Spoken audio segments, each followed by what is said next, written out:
What happens when a city built on sand meets the sudden force of the sea?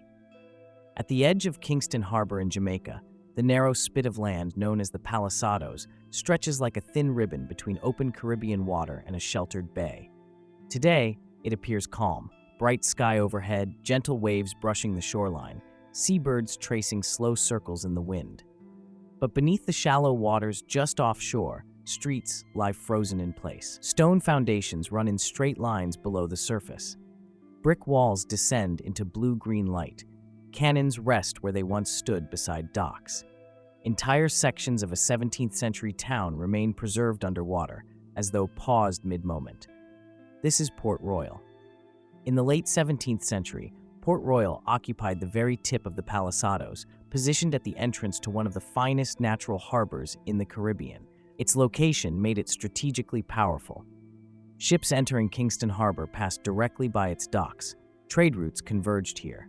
The harbor provided deep anchorage and protection from open ocean storms. The town grew rapidly across this narrow strip of sand. Streets were laid out in a grid. Multi-story brick buildings rose above the waterfront. Warehouses lined the quays. Wooden wharves extended into the harbor. The settlement expanded outward, its foundations resting on compacted sand and reclaimed shoreline. From above, the geography was both ideal and fragile. The Palisados is not solid bedrock, but a barrier spit, formed by waves and currents depositing sand over centuries. It is long and low, with water on both sides, stable in appearance, vulnerable beneath. And so the question lingers in the still air over Kingston Harbour. When a thriving port is built upon shifting ground, was its disappearance inevitable, or was it a rare convergence of geology and timing? The sea beside Port Royal remains calm, but the land below tells another story.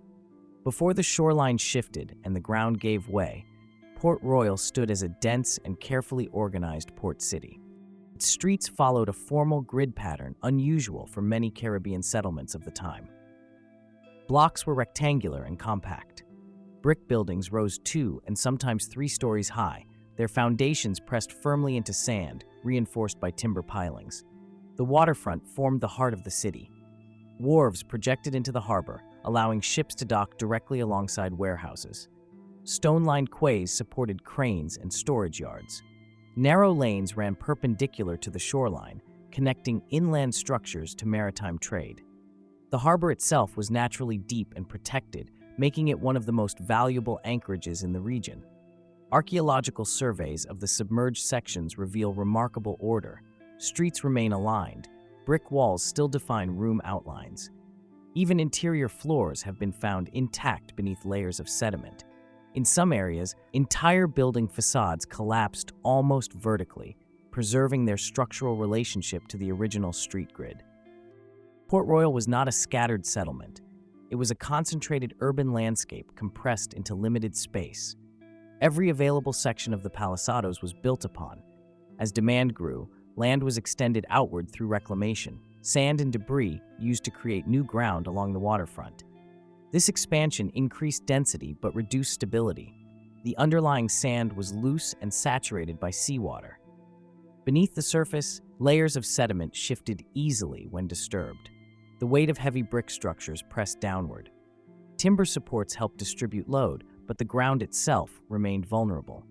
From the surface, the town appeared solid and prosperous. Below, it rested on unstable terrain. The architecture reflected ambition and permanence. The geology suggested movement. It was a delicate balance, one that would not hold indefinitely. On the morning of June 7, 1692, the balance between structure and sand collapsed. The earthquake that struck Kingston Harbour was sudden and powerful. The ground beneath Port Royal did not simply shake, it liquefied.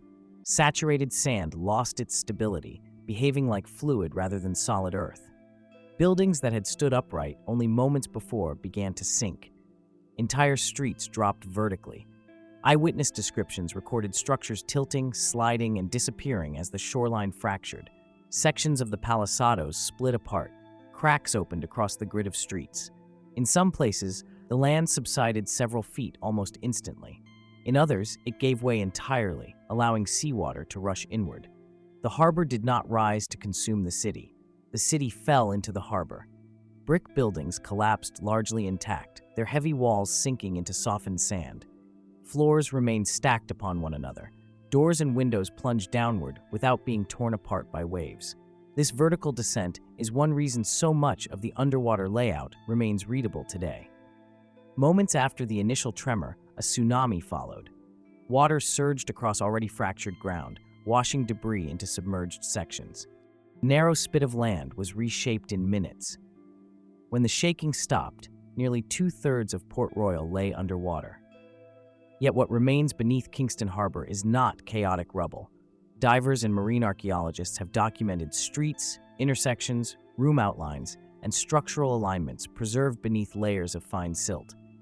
The sudden liquefaction sealed parts of the town in sediment, limiting later disturbance. This preservation creates a rare archaeological snapshot. Port Royal's underwater quarter is not merely a ruin. It is a city arrested mid-collapse, its geometry locked in place by the very forces that destroyed it. But even this dramatic moment does not fully answer the question. Was Port Royal's fate sealed by the earthquake alone, or by the fragile ground on which it chose to stand? Part 4. In the years that followed, Port Royal did not disappear entirely. A portion of the town remained above water, rebuilt and reshaped along the altered shoreline. But the underwater section was never reclaimed. The sea held it, quietly covering streets that had once echoed with footsteps and harbor noise. Beneath Kingston Harbour today, the submerged city rests in low light and fine sediment. Brick walls stand several feet high. Doorways open into rooms where everyday objects were found preserved in place. Cannon batteries lie angled toward channels that no longer exist in the same form.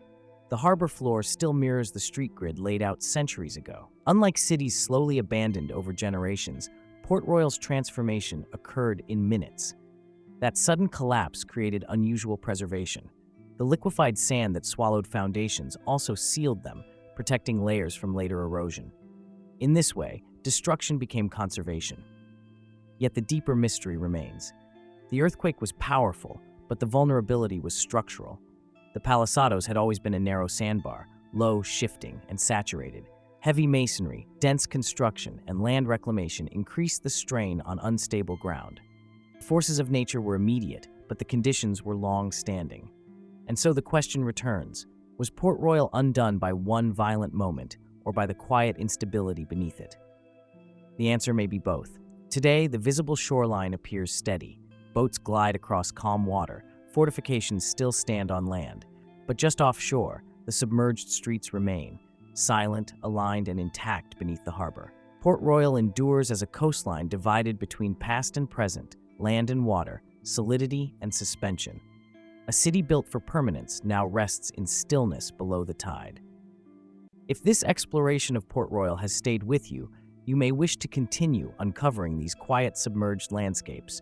And what do you think shapes a city's fate more, the force of nature or the ground it chooses to stand upon?